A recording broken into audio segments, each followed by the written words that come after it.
Мусулман жактан да жокпуз, башка жактан жокпуз да. Ошол исламский принцип управленияны мына мисалы үчүн акылдуу адамдар эме кылган да. Эми азыр көп мамлекеттер өздөрү мусулман эмес, бирок башкаруу системасы ошо пайгамбардын системасын алышкан. Ошентип мамлекет өнүгүп атат. Мына мисалы үчүн Кытай. Кытай каяктан алды? Муну баягы бизде Кассиген эме болгон, Совминный председатель эстерин болгондачы. Ошол киши аябай умный эмеле, авторитет чоң эле ошол убакта эстерди да. 76 жашта экен ошол. 2 жыл ушу исламский ушу принцип управления киргизебиз деп туруп, институттарды бүт эмелерди иштетип 2 жыл. Бүт жанагы схема эмелерди түзүп, башкаруу эме кантип өзгөртөбүз депчи. Анан муну жакы Кремлден ошол убакта орто жашы бир 80 ашык болгон да. Бул касиги жаш болуп эсептелген да, жаштан орто да эми. Анан алып коюшкан кызматтан. Алып койгондон башкан 2 жылдан өлүп калды. Ошонун жазган жанагы эменин түзгөн системасын Дэн Сяопин алып кетти да. Кытайдыкычы. Дэн Сяопин ошо менен көтөрдү Кытайды. Себеби Кытай айтып атпайбы, мусулманда башкаруу системасы бир эле эки эле принцип: тууралык, акыйкат.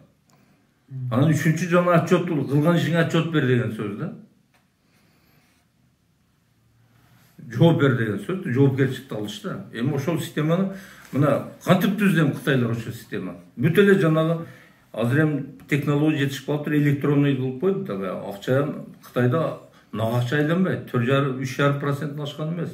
Наличкачы, калган бүт эме электронный, безналичный. Ошон үчүн алыш берген бүт барды көрүнүп турат да. Бирөөгө миллиард бере албайт, миллион бере албайт бизге ошо. Бирөөгө бир недвижимость подарка кыла албайт, барды көрүнүп турат.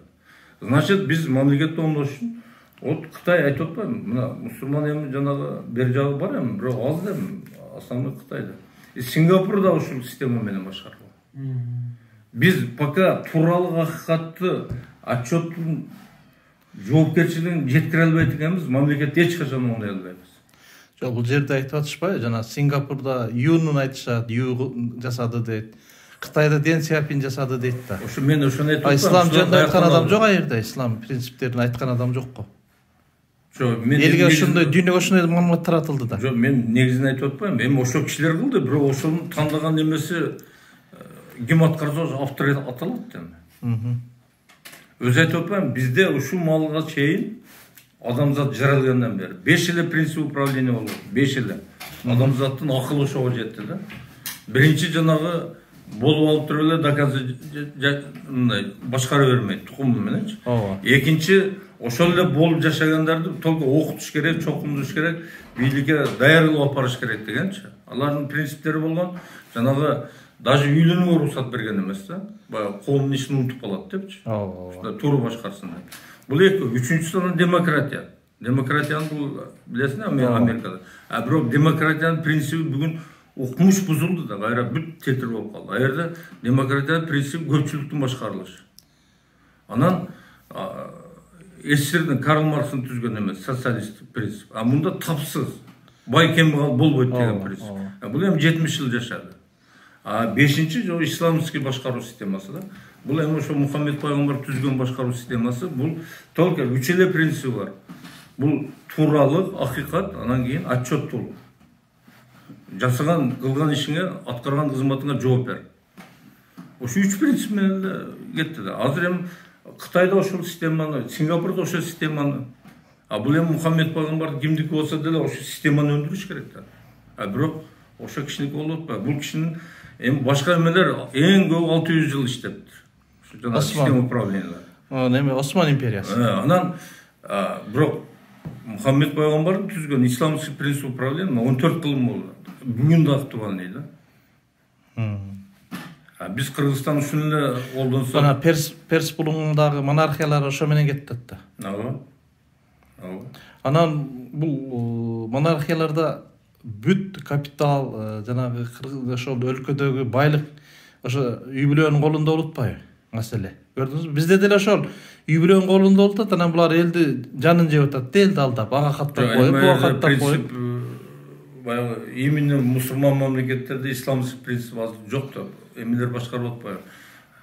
Исламский принцип Мухаммед пайгамбардын системасында бул демократия.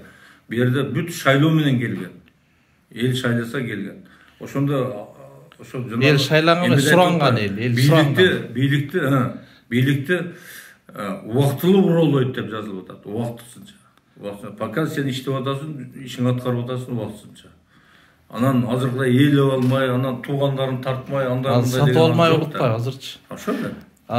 Тиги негизи эми айтып атпаймынбы? Хадис боюнча дагы эл суранып барыш керек да. Эл суранып, кой болбойт деп мен иштеп жанагы 622 жылы пайгамбар өтүп кеткенден кийин жана Абу Бакыр бийликке келет го. Ошо Абу Бакырдын элге кайрылганы бар да.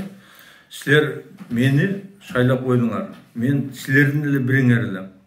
Эми мен ошо Куранга, пайгамбардын сүннөттөрүнө кандай баш ийсем, силер да ошондой баш ийгиле. Анан эгер мен ката кетирсем, силер мага айтып туруңар. Эгер ката болуп калды деп. Эгер мен ката кетирип силер айтпасаңар, ошо күнөө бөлүнүп калат. Силер да тартасыңар. Депчи. Анан айтат да, жихадты таштабагыла дейт. Күрөштү таштабагыла дейт да. Күрөштү таштаган коом кор болот дейт. Мына ишенбесеңер ошо любой жерден таап окуп болот. Кор. Бизде кана күрөш. Бардыгы пысып отурушат. Эмне акыйкат тууралуу үчүн күрөш керек да.